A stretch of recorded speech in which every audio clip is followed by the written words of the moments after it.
It was the autumn of 1911, and I was 28, living a quiet life in a small town, nestled deep in the English countryside.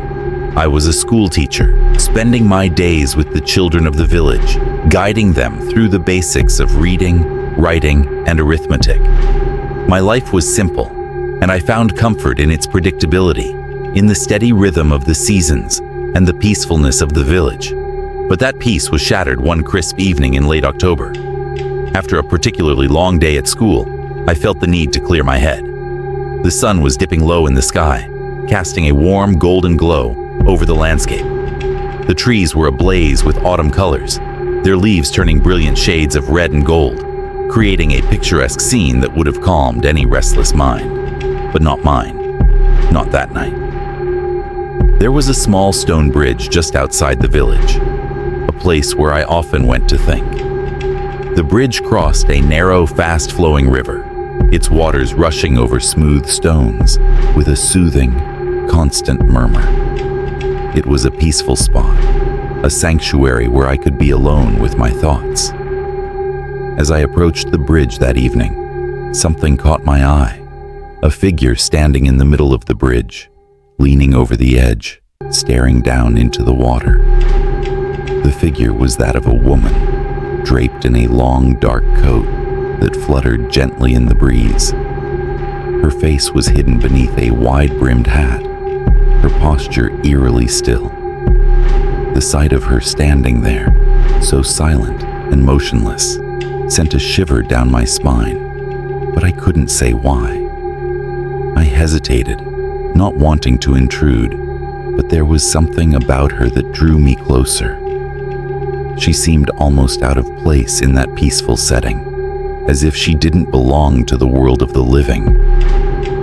A sense of unease began to creep over me as I approached the bridge. "Good evening," I called out, my voice sounding unnaturally loud in the stillness. The woman didn't respond. She didn't even acknowledge my presence.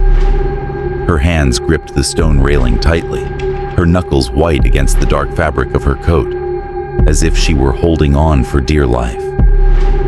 Concerned, I stepped onto the bridge, moving closer to her. The air around her seemed colder, as if a chill emanated from her very being. "Are you all right?" I asked, my voice softer now, tinged with concern. Still, she didn't answer. As I drew nearer, I finally saw her face.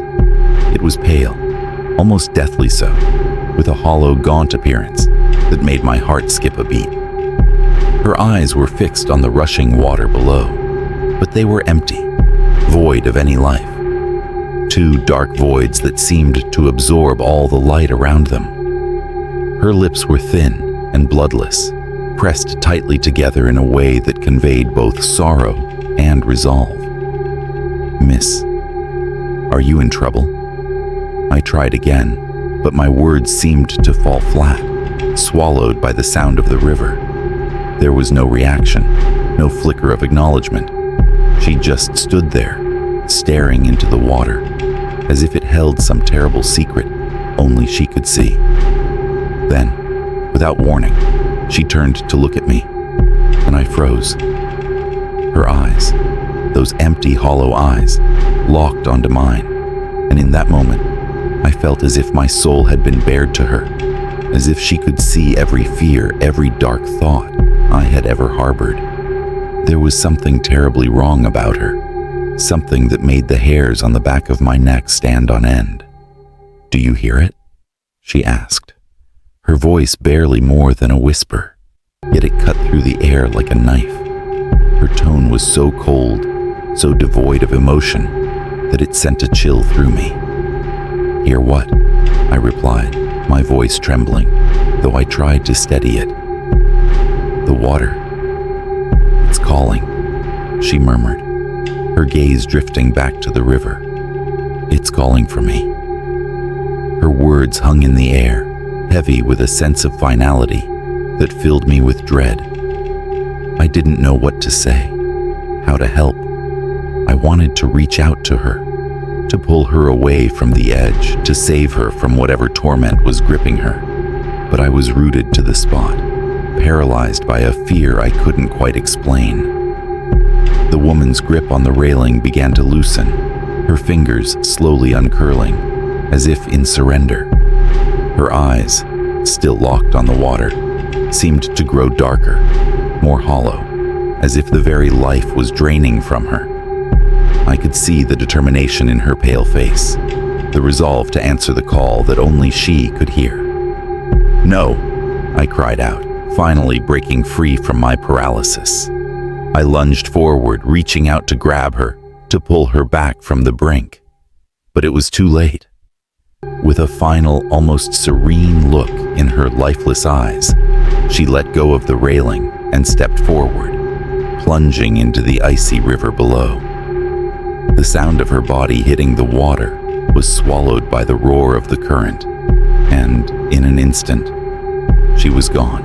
I rushed to the edge of the bridge, my heart pounding in my chest, and looked down into the river. The water was calm, undisturbed, as if she had never been there at all. There were no ripples, no sign that anyone had just thrown themselves into the dark, swirling depths. For hours, I searched the riverbank, calling out into the growing darkness, hoping to find her, to pull her from the cold grasp of the water. But there was nothing. No trace of her, no sign that she had ever existed. It was as if she had been swallowed whole by the river, leaving nothing behind but the memory of her hollow eyes and whispered words. I returned to the village, shaken and confused, and told the authorities what had happened. They searched the river the next day, combing the banks and dragging the waters. But they found nothing. No body. No evidence that anyone had been on the bridge that night. When I recounted the events to the villagers, their faces grew pale, their eyes wide with a mix of fear and recognition. They told me that the woman I had seen was a ghost, the restless spirit of a young bride who had drowned herself in the river years ago, on the night before her wedding. She had been driven mad by grief, they said, and had thrown herself into the water, her soul forever bound to the place where she had taken her own life. They said she haunted the bridge, waiting for someone to join her in the cold, dark water.